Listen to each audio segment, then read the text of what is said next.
Hello, I'm just checking in for another vlog. It's been a little bit since my last one, and I actually think I still need to upload my last one, so I'll probably upload that one and this one at the same time tonight. But yeah, I'm just catching up. One sec, let me see if I can set this down here.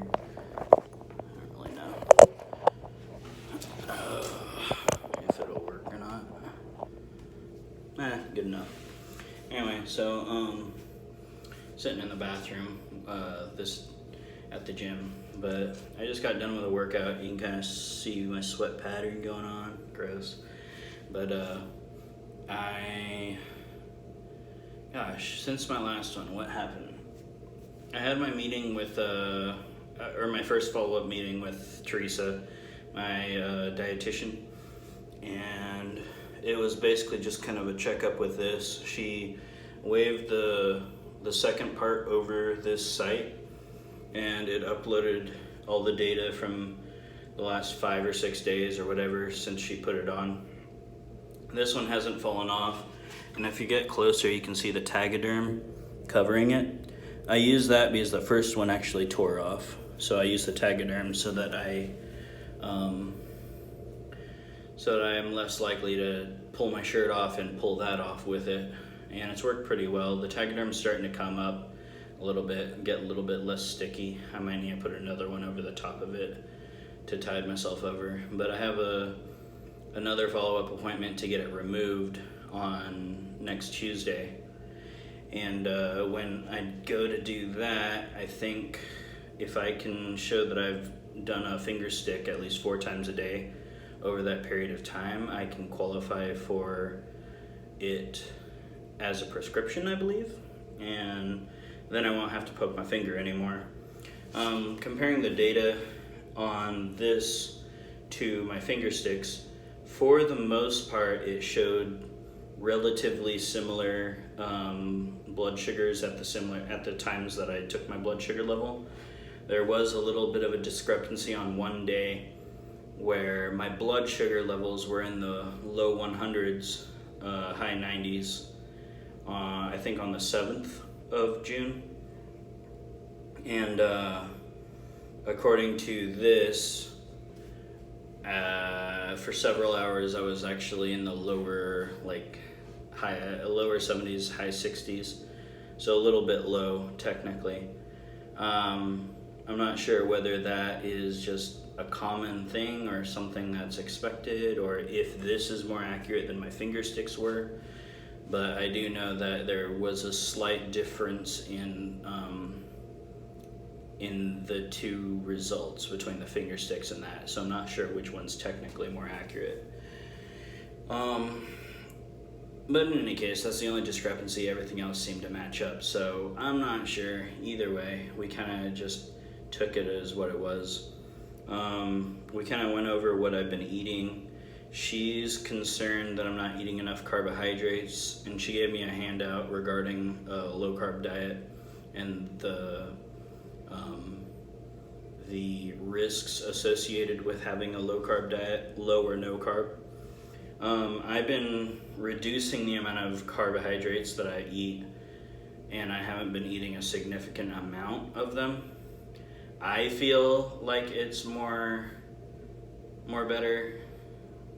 I haven't felt like I've been really severely limiting my carbs. I've still eaten carbs, but I've made healthier choices with them, such as whole wheat items. And like today I went to Mongolian Grill, and I ate my first bowl with the noodles, but the second bowl I made sure was just meat and vegetables. No noodles in the second bowl. So I've made a conscious effort to reduce the amount of carbs and a conscious effort to consume better carbs. So yeah, I've done that, and then besides that, just basic like nutrition and everything like that. We went over that, and we were talking about I had an allergic reaction to, I believe, the long-acting insulin Levemir. I'm not sure if it's still visible, but right here there's some swelling, It was worse about 24 hours ago, and it's a little embarrassing.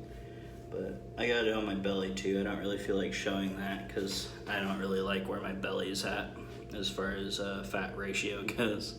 But I've been getting a little bit of an allergic reaction, and I've been injecting the short-acting Novolog in a different location than the Levemir to try and narrow down whether it's both or it's one or the other that I'm allergic to. It's not a severe reaction where my throat's swelling up and stuff, but it has caused swelling about 2 to 4 inches in diameter at the location of the injection site. And I'm not injecting repeatedly in the exact same spot, which is a concern that's online when I've Googled it. These are just individual injection sites. About 24 hours afterwards, there's redness, swelling, warm to the touch, basic signs of an allergy. And then about 48 hours after the injection, the swelling subsides and it goes away and it goes back to normal. I did do a verbal consult with a nurse on Sunday because the PCP place that I have was closed on Sunday. And then I did do SamCare Express, which is kind of like an urgent care. I don't really understand the difference, but I went to SamCare Express or Sam Express or something like, or Express Care. I forget what it's called. But over on Circle Boulevard, I went there and had a doctor actually look at it, and the doctor also basically said that he felt it was a non-major allergic reaction, that he thought we might need to reapproach the type of insulin I'm taking to see if I can take a different type that's not going to cause that allergy. My hope is to get off of the insulin altogether at some point, and I've been doing pretty decent at losing weight. Since my diagnosis, I'm going to say 2 weeks, just rounding, ago, I've dropped from 225 to about 217 fasted weight. So when I wake up, before I've eaten, I get my weight, and after voiding in the morning, and I've been doing that daily. It's fluctuated up again in the last day or two, but overall it's dropped to my lowest weigh-in so far is about 217, and when I started it was 225. And I've been doing an intermittent fasting, so 16 hours of fasting with 8 hours of eating. Right now I'm in my 8-hour eating window. It's about to end, but I actually think I'm going to end it a little early today at about the 7-hour mark. It hasn't been difficult for me. I've done it before prior to knowing that I was diabetic. So I feel like it's a diet that I can maintain lifelong if needed. And I feel like so far I've seen pretty decent results. So that's kind of where I'm at with that. Yeah, this is pretty bad. If you look at that, that's just the front. I got so much more sweat on the back, it's bad. But yeah, just did a bunch of cardio today. I haven't been working on weights as much because my main focus is just to get the fat off so I can hopefully reduce my insulin levels. My insulin, my blood sugar actually was maybe a smidge low. It was like in the 90s when I decided to come to the gym. So I went to Sherry's first. I got an ice cream sundae to spike it, as well as French toast with regular syrup. And then I just had some eggs or something on the side, some protein. It wasn't like anything significant. But the French toast, between the French toast and the strawberry sundae, plus I think I had a small light yogurt before I left the house, I expected my blood sugar to shoot up. But checking at 1 hour after I ate approximately, it was only like 130. And then I just checked it again after my workout and it's back down to like 90 something. So it's not low, which is basically my goal. But I didn't take any short-acting insulin with my meal because I knew I was coming to the gym. And I feel like it was a good call because otherwise I'd just have extra insulin on board and it would have dipped me low and I would have to eat to compensate. So I took actually no short-acting insulin with my meal, even though I did purposefully eat more carbs than I usually would in the form of that sundae. But yeah, so my blood sugar hasn't spiked crazy high or nothing, so whatever I'm doing, it's working. I'm hoping to maintain that. But yeah, that's the update on my diabetic situation. Other than that, I've just been finger poking myself a lot, keeping track of that. I've been researching a lot on YouTube and articles, reading things, mostly YouTube because it's easier, on nutrition and diabetic diets and fasting and all of that. One of my favorite diabetic fasting channels that I've been watching is Dr. Jason Fung, and I have been paying special attention to what he's had to say, because he actually specifically tackles fasting and diabetes all in one. A lot of his hour-long YouTube videos, I've watched like 3 of his 1-hour YouTube videos, so it's not like I'm just watching 10-minute skits. I'm literally watching his lectures. There's a lot to learn, and he has a lot to say, and if you're looking for something informative like that, I would definitely look into it, because it's something that I feel like I appreciate, being on the websites and on YouTube, and I feel like it's something that isn't as prominent as it should be. With diabetes being such a big deal, I feel like everybody's just saying limit your carbs, or watch your carbs, or count your carbs, or whatever. But not a whole lot of people are talking about fasting, which I think honestly is one of the better ways to tackle diabetes type 2, in my opinion, from what I've seen so far.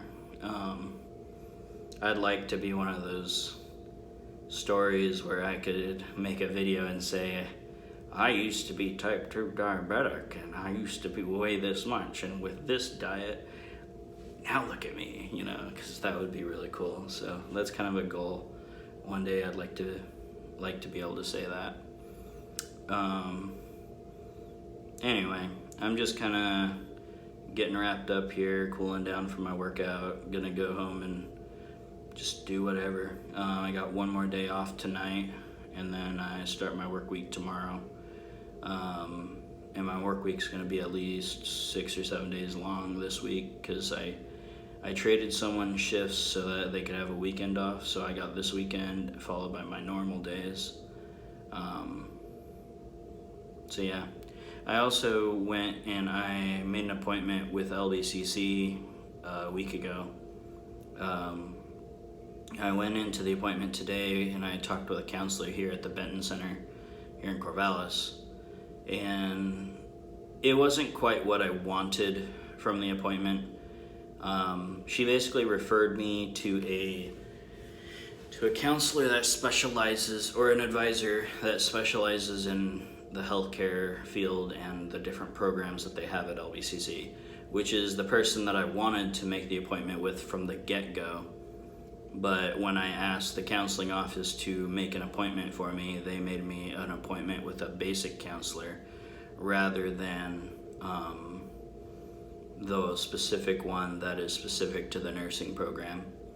So I called after the appointment today, and I made another appointment, I think for the 24th or something. It's going to be a week or 2 from now, with the nursing advisor, who I hope to iron out a straight path with for my journey back to getting into the RN program, which is my ultimate goal in my career, is to become a nurse.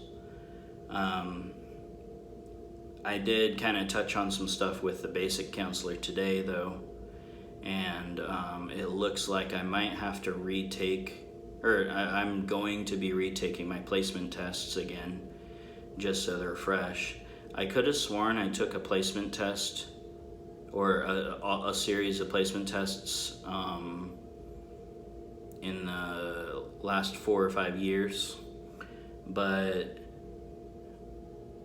I'm not sure that it was recorded in my record or something, because the last placement test that they said that I took was in 2014, 5 years ago, which would have been right before I came back, or I started working at Good Samaritan. And I'm pretty sure that at least 1 or 2 years after working in Good Samaritan, I was looking at going back to school and taking some classes. And I'm pretty sure I did take a placement test there. But either way, I scheduled a placement test. I'm going to take all of the placement tests, I think next Friday, if I'm not mistaken. And then I also scheduled an appointment with the nursing advisor, specifically the nursing program advisor, to try and iron out a path. It looks like I might have to retake my math class, because the placement test alone no longer qualifies you, I believe, according to the paperwork in the application.